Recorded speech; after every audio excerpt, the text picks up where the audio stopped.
Good morning, good afternoon, or good evening, whatever time it is, wherever in this world it is that you are.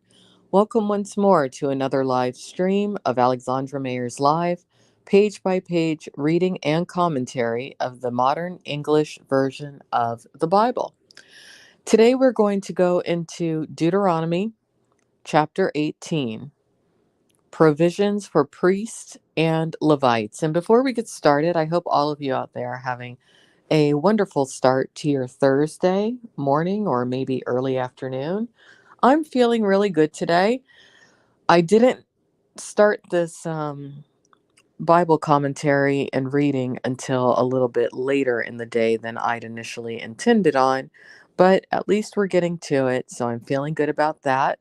I do encourage many of you to take a look at a current project that I'm working on over on the IP2 Wiki Info YouTube channel because it's a project that truly does need a lot of attention from people who think positively, who are against organized crime, who are against drug trafficking and human trafficking. Basically, I'm calling out some people when it comes to a very sad situation revolving around not just one but two men who had their lives cut short in part due to the company that they were keeping. I'm just kind of to the point in my life to where I understand that maybe calling out certain things might be to my detriment, but I'm just not the kind of person that can turn a blind eye to certain types of injustice. So, being that I am a bit hard headed, it would be nice to get some positive thoughts, energies, and even prayers from people who might enjoy watching the efforts of people like me, but who can't exactly embark on such efforts themselves. So, anyway, let's go ahead and get started on Deuteronomy chapter 18, and I'll provide my commentary as I see fit. Provisions for priests and Levites. The, the Levitical priests in all the tribe of Levi will not have any portion or inheritance with Israel. They must eat the offerings of the Lord made by fire and his portion. They will have no inheritance among their brothers. The Lord is their inheritance, just as he has said to them. This shall be the priest's due from the people, from them that offer a sacrifice, whether it be an ox or sheep. They shall give to the priest the shoulder, the two cheeks, and the stomach. You must give him the first fruit of your grain, of your wine, and of your oil, and the first of the fleece of your sheep also. For the Lord your God has chosen him out of all your tribes to stand to minister in the name of the Lord, him and his sons forever. If a Levite comes from any of your gates out of all Israel, where he lives, and comes with all the desire of his mind to the place where the Lord shall choose, then he shall minister in the name of the Lord his God, as all his brothers, the Levites, do, who stand there before the Lord. They must have the same portions to eat, besides any profits he may receive from the sale of his father's inheritance. So that's kind of interesting. Basically, if you're of the Levitical priests, on one hand,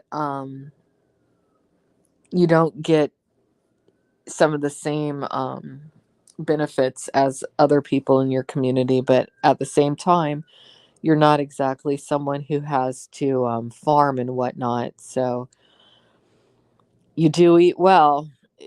Whenever they describe the various types of animals and whatnot that the people have to give to the priests and donate to the Lord, it always sounds like really tasty barbecue to me. Which is why I would not be able to become a solid vegetarian, most likely. All right, let's continue. A call to holiness.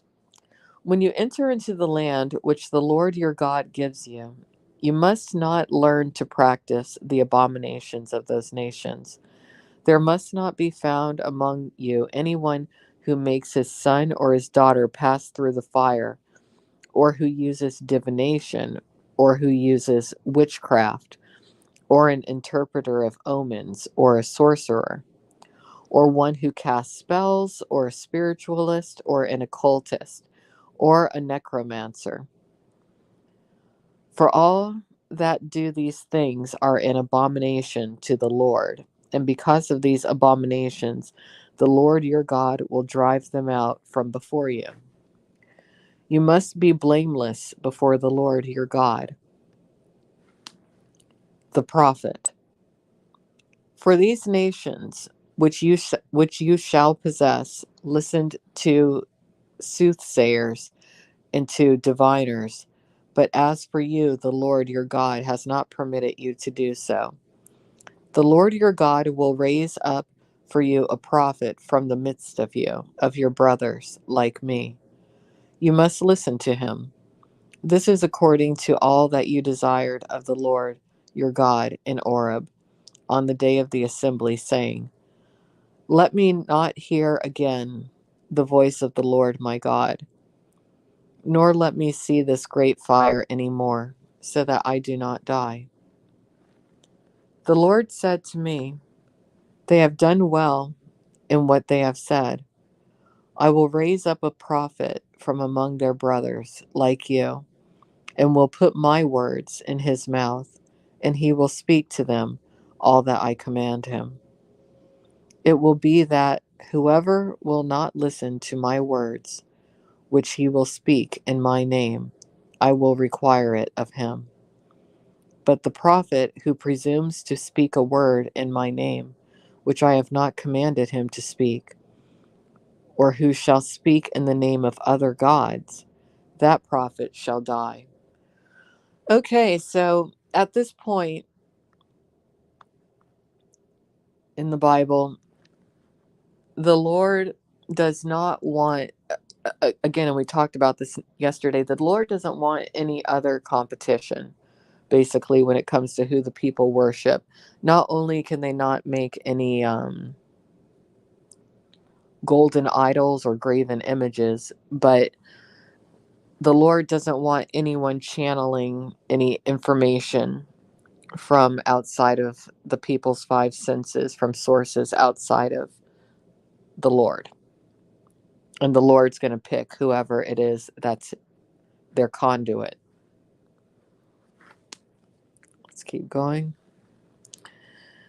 And you may say in your heart, how can we know the word which the Lord has not spoken? When a prophet speaks in the name of the Lord, if the thing does not occur or come to pass, that is the thing which the Lord has not spoken.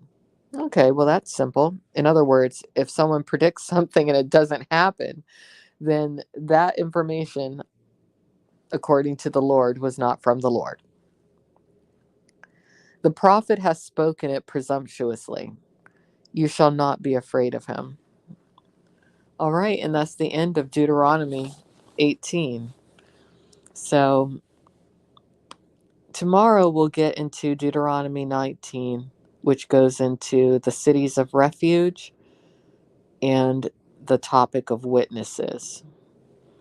If I have time, I'll go into Deuteronomy later this evening because it would make more sense for me to read 2 chapters of the Bible per day opposed to one. Maybe I could do 1 chapter in the mornings or the early afternoon and 1 chapter in the evenings before I go to sleep. That might become the schedule for this. So, anyways, everyone out there, have a great day. Thank you for lending me your ears and giving me a bit of your time. I'm hoping that I have the energy and the motivation over this weekend to work on a bit of music. We will see. Take care. Have a great day. Bye bye.